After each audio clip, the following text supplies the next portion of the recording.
Well, hello everyone and welcome back to PC Retro Tech. In this week's video we have the second in our second series on Socket 3 motherboards. It all started on the channel with a set of videos on Visa Local Bus Socket 3 boards, and we looked at an Opti board, an SIS, VIA and a couple of UMC boards, and the best we did there was 16 frames per second in Quake. But in the previous video on the channel, I looked at this Opti board with an 82C895 chipset and managed to push 16.6 frames per second in Quake. That's using the AMD 5x86 133, but of course we were running at 160 MHz internally. So this second set of videos on the channel is all about PCI boards. The first PCI board that we looked at is this FIC board. It's a 486 VIP-IO and it's based on the VIA VT82C505 chipset. And we already knew that this board was particularly poorly performing since we'd had it on the channel previously. You can see it's got both PCI and Visa Local Bus on it, and I'd only managed to push the Visa Local Bus to 11.1 frames per second in the first series. But in the previous video, and there's a link above if you want to see that, I managed to get it all the way up to 14.5 frames per second, and then I got exactly the same out of the PCI bus here. So this new set of videos is all about moving more into the pure PCI era. So this is still pretty old. It has the Visa Local Bus slots still, and the newer boards just have PCI. So we want to at least push the record for PCI up to the same as we have for VLB, which is 16.6 on that Opti board. But it'd be nice to break that record and go even further. When I say record, I mean channel record, not world record, of course. I've been clear that the fastest score I'm aware of is 17 frames per second in the Quake benchmark. So we're not far off that, but in the previous video some viewers pointed out that someone's actually got their board to 20.5 frames per second, which is really screamingly fast.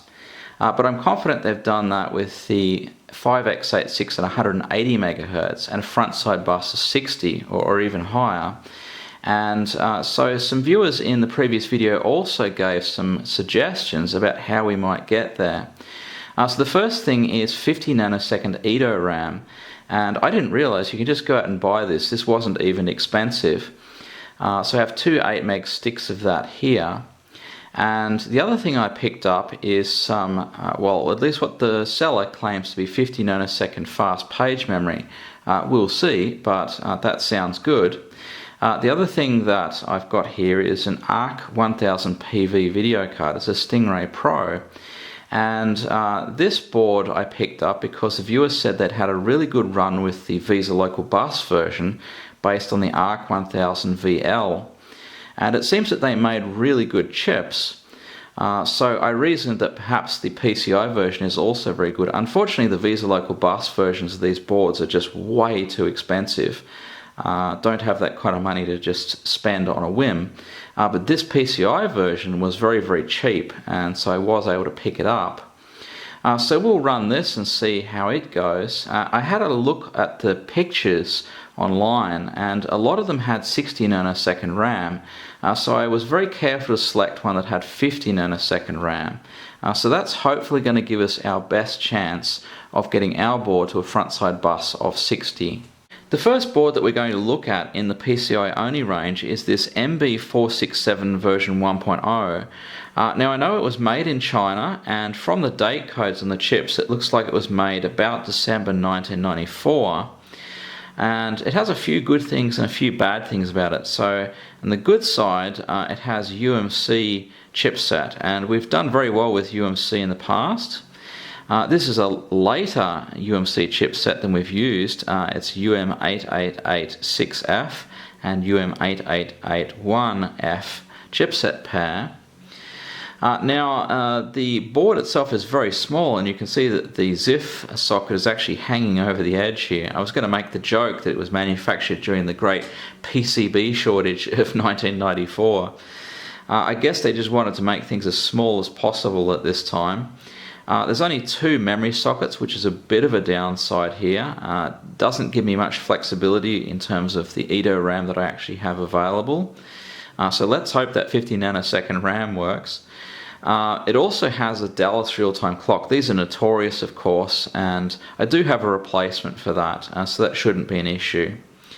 The other really great thing about this board is it has 4 512 kilobit cache chips. Now, because there's only 4 of them, that means we only have 256K of cache. But one of the other boards that I purchased also has 512 kilobit cache chips on it. And so we've got a total of 8 of those, and some of the Visa Local bus boards that I have will actually take all of those for a total of 512K of cache. So that'll be an interesting experiment to try. Other than that, it has 4 PCI slots and a huge number of jumpers. So the first thing that we have to do is figure out what this crisscross pattern actually means. Well, unfortunately, I've had a problem finding an exact match for my board online, but I found one that's very similar, a SOYO SY-027. Now, we don't have this chip here, but it is marked on the PCB. It's got the Dallas real-time clock, the BIOS, 4 PCI, 3 ISA, the chipset in the same place, the cache is laid out identically, there's the 2 memory slots, this is the same. It doesn't show the ZIF socket hanging over the edge of the board, but of course the pins are on the board. And the only real differences, unfortunately, are the jumpers. Most of them are the same, but in the middle here we have 4 deep instead of 3. But I'm going to go with a guess and say that they're similar enough that we can actually figure out the layout of the jumpers on this board. Well, I managed to get the board to start up. Basically what I did is I looked online for people who had the same board and copied their jumper configuration and then just tried all my CPUs. So 2 of the CPUs are giving a picture on the screen at least, AMD DX4s, there's a 100 and a 120. They're both write-back versions. The write-through version doesn't work in this configuration, so that tells us something at least. Unfortunately, I can't get into the BIOS or go any further. It just hangs after that point, so something's still not cracked, but at least it's progress. Well, I managed to get into the BIOS, and the issue wasn't the jumpers at all. It was actually the memory. I'd put that 50 nanosecond EDO RAM in, and it just doesn't like that for some reason. So it's not really surprising that this board actually works with this CPU. The listing that I found online with the photograph that I took the jumper settings from was for a SOYO 4SA2 Visa Local bus board, which this certainly isn't. But at least they were selling it with an AMD 486 and DX4 120, and so that explains why this board works just fine with that CPU. So anyway, now we need to get to work with some other CPUs, and I have an idea of how we might go about doing that. You can find pinout diagrams like this for the 486 online, which have all the important pins labelled, and there are even tables here which give a list of which pins have to be enabled to get various CPUs working. Now, bear in mind that usually the socket has an extra layer of pins on the outside which is not used, so you have to ignore that. And this wedge shape here should be a wedge shape in the ZIF socket, and there should also be a wedge on the corner of your CPU. So this is a top-down view, and you can see the numbering is 1 through 17 and A through S, skipping I and O. So what I'm going to do is I'm going to use a multimeter and try and probe the pins that we care about and see which jumpers they're connected to. Well, this is what I've come up with. It's the big block of jumpers that's next to the CPU, and the first portion and the last portion are probably the same as that SOYO diagram. It's only this middle bit that I don't know anything about. Now the 3 jumpers here I know for sure are correct. They are for the front side bus speed, which goes up to 50 megahertz. And I've actually experimented with these and checked that those actually do give these frequencies. So I think that SOYO board is definitely related to this one. I found a couple of minus 5 volt pins and a ground, and then I've gone through and traced a whole load of other pins here to pins on the CPU that are important, either for the SX, the Intel DX4, again here, or the P24D or SL enhanced chips. And so there are very few positions here that I don't know anything about. I don't know what these do, but hopefully the SOYO diagram will help me with those. And there's a few others that I'm going to have to experiment with if I don't get it going. But I think this is a much easier job now that we have so much information. In particular, I know that the multiplier is set in these first two rows, and that's because pin 5, the multiplier pin, breaks out here. And I also know where write back and write through cache breaks out here and here. So that's going to be easy to sort out. So I think I have enough information now to go ahead and try and get the Intel DX4100 working. And then if we can do that, there's a good chance that we'll be able to get the 5x86 going. The other thing I need to do is set the CPU voltage correctly. There are 3 and 5 volt CPUs. The only thing I can find is someone online saying it's these jumpers here. They don't match the SOYO diagram at all. And they just talk about the jumpers being in the up and the down position, which is not really much help since I don't know which way around the board was when they did it. But what I have managed to do is check that the CPU starts up with the jumpers in this position and not in this position. So this presumably means that 3 volts is on the right and 5 volts is on the left. But your guess is as good as mine at this point. If it works, it works. Well, once again, that escalated really quickly. In fact, I've now spent most of yesterday, and indeed half the night as well, working on this problem, trying to get this board to go. I got a DX266 to start up more or less reliably, but the only other chip that I've had going, even briefly, is an AMD DX4100 with write-through cache, because I did find the jumper associated with write back and write through for those CPUs. But I haven't been able to get an Intel DX4100 or indeed the AMD 5x86 chip working on this board. But the problem should have been completely obvious right from the start. And to show how easy it is to overlook this particular problem, one of the boards that we worked on in the previous video with the EFA chipset has exactly the same problem, and neither I nor any viewers on that video to date have noticed the problem. Here's the board again in close-up, and do you notice something missing? And no, I'm not talking about the missing chip here, which is really not needed, or the battery which has been removed. There's something else fundamentally missing from this board. It's a voltage regulator. Nowhere on this board is there a large chunky heat-sinked device for converting the voltage from the 5 volt supply down to the voltage that the CPU needs.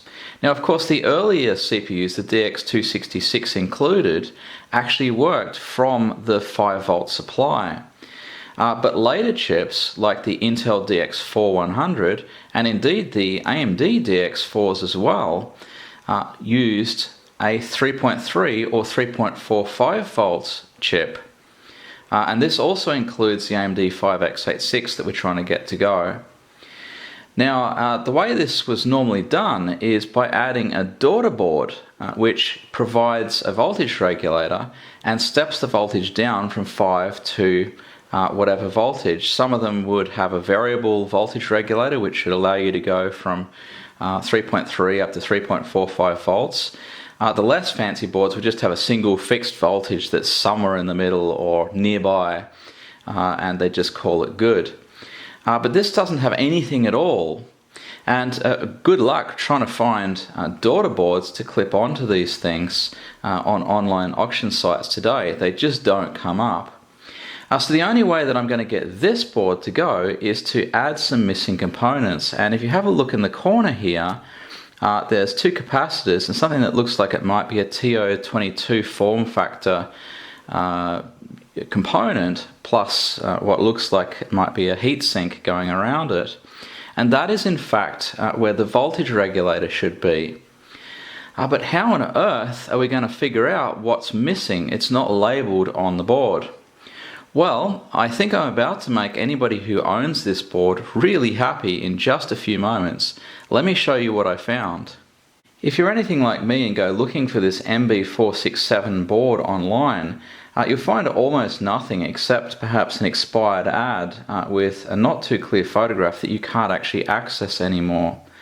And in terms of information, the only thing you'll find is a forum post saying that it looks very similar to a certain SOYO board that I already mentioned. There is actually a very nice photograph of the SOYO SY-027B, which is very similar to our board, on a forum online. And there's a link in the description if you want to check this out. It has the CPU overhanging the edge of the board like ours, the two memory sockets, the cache in the same place, 4 PCI, 3 ISA.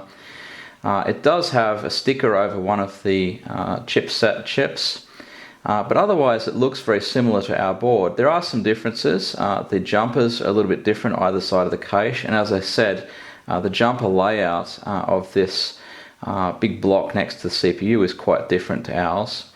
It does have a voltage regulator on it, but this is in a different orientation to what's on our board, so we can't assume that this is the same. And in any case, this photograph doesn't show the voltage regulator from the front, so you can't actually see what component might be missing there. And if you go looking for information on the SY-027B, you'll also find very little information.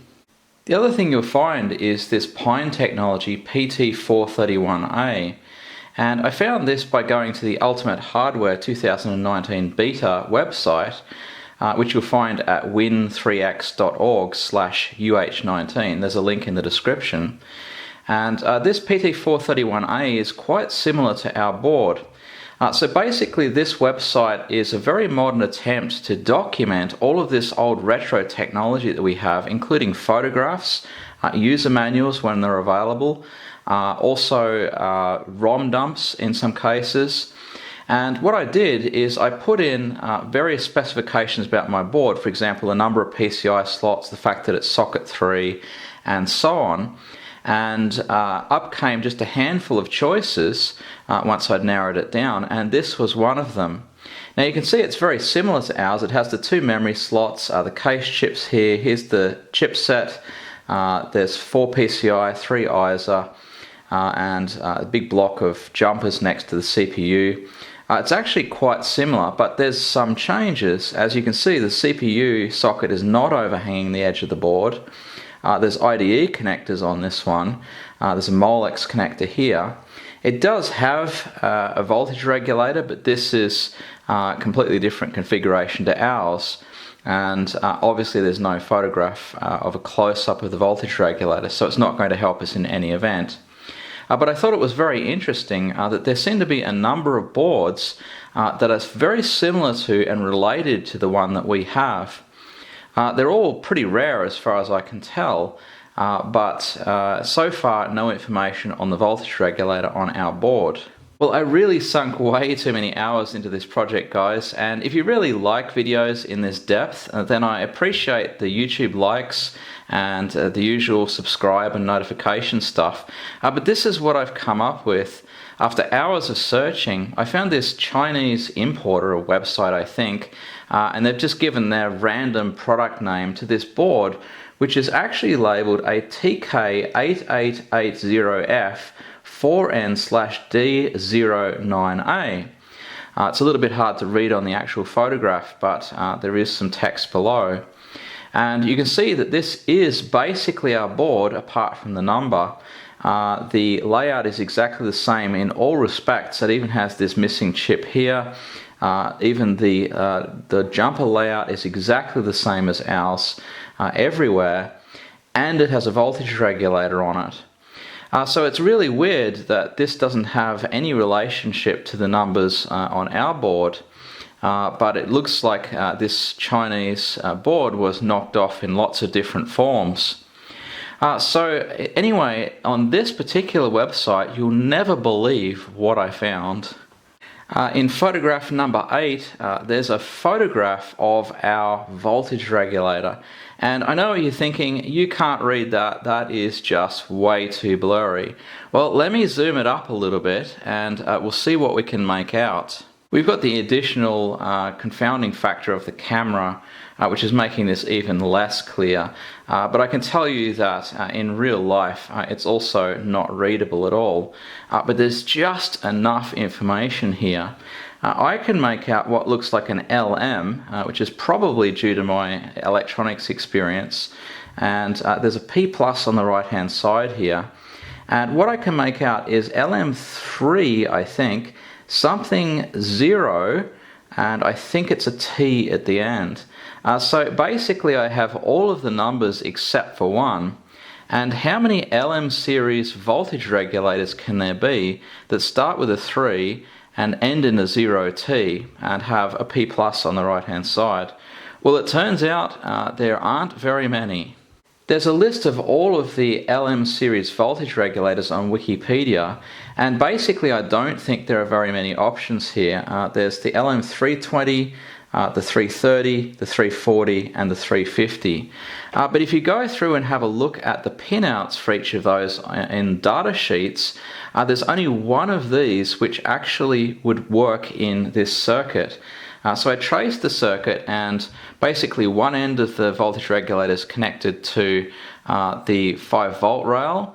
The other end is connected to a 30 ohm resistor which goes to ground, and then there's the final pin which is the output of the regulator, which goes to the jumper block, which then gets fed to VSS on the CPU. So the only one that makes any sense with those specifications, as far as I can tell, is the LM350. And I had a look at photographs online of LM350s, and a number of them have this P plus on the right hand side of the chip. So I am almost positive that we've identified the voltage regulator on this board, and it is indeed an adjustable voltage regulator, 1.2 volts to 33 volts. So I've got a couple of those on the way, and in the next video I guess you're going to see me installing that, plus a couple of random capacitors, and we'll see if we can get these later chips to work on this board. So stay tuned for that one. It might not work, but I think it probably will. The other really interesting thing that I found in my search, which I'll link in the description below, is this data sheet by SGS Thompson. Now, they made the ITS-ST line of processors for Socket 3, and in this document they have a really interesting diagram which I'll show. Basically it's a pinout for the 486, but they have one with jumper settings. So there are 3 sets of jumpers here which need to be connected up for a standard 486 configuration, and they show various different kinds of processors and which way the jumpers should be set. Now they only give the Intel DX4, not the one with write back, but this is actually the same as for the DX4 from AMD with write back. And so each of these jumper positions needs 2 jumpers for these CPUs, basically jumpers 2 to 3 and 4 to 5. Now, why is this useful?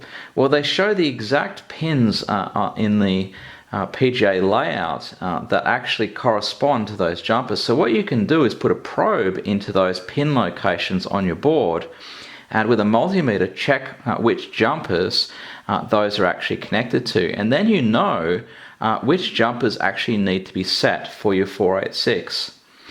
And in this particular case there are just 2 jumpers in each of the 3 blocks.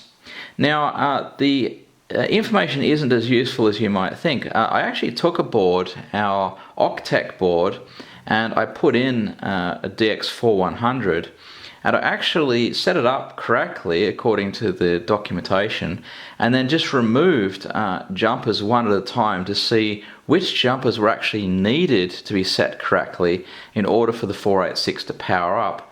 And in my case, I found that the only thing that actually needed to be set correctly was the voltage. And that's the point at which it started to dawn on me that I might have the wrong voltage on my MB467 board. And of course, that's when I discovered the missing voltage regulator problem. Well, while I've been making the video, guys, a really interesting comment came in from one of our viewers. And I really love reading the comments on the channel and hearing about what you guys are up to. There's always insightful stuff in there and things that I can often try. Now, I know some of you have posted links and had trouble with those showing up, and there's nothing I can do about that. Obviously, if YouTube thinks that the link is commercial, it will just be removed immediately. And if there's spam, it's just gone. I don't even see that. But unfortunately, other links are also getting removed as well at the moment. And I do actually see those, including the links. I don't have the opportunity to moderate those and to post them if I think they're appropriate. There's no way for me to make them appear, unfortunately, at the present moment. But at least you know that I've seen it, and if it's interesting content, I will feature it on the channel. At any rate, this comment doesn't have that problem, but it is a really interesting post. So he says that he's no idea why the Socket 3 POD doesn't get any love. And he gives some insane frame rates here in Quake, around 24-25 frames per second.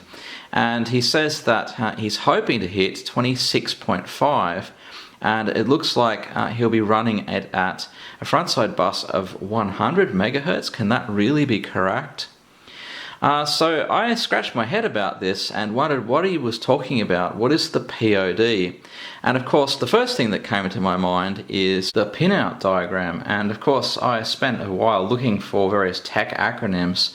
And it doesn't really help that this particular website uses POD and Pinout in the same sentence. But of course, he's not talking about the Pinout diagram. He's talking about the Pentium overdrive processor. And yeah, of course, if you put a Pentium in one of these Socket 3 boards, which you can do with the overdrive processor, then you get insane Quake scores, because Quake was quite optimized for the Pentium and really benefited from the very, very fast floating point performance of those CPUs. I guess that's an adventure we're going to have on the channel eventually one day.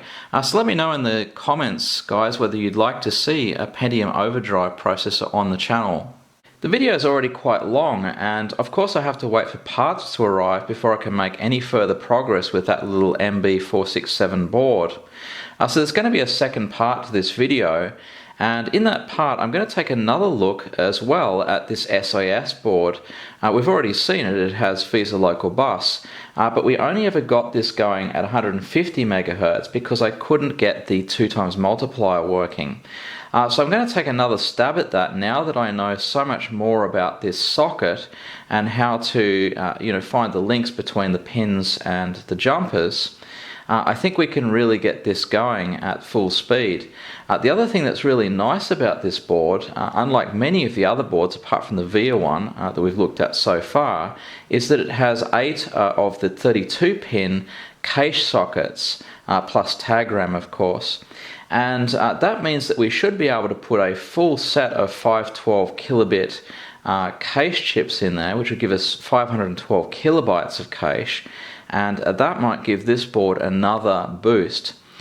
So I'm going to try and do that in the next video, so stay tuned for that. Don't forget to like and subscribe, and we'll see you in a later video. Bye!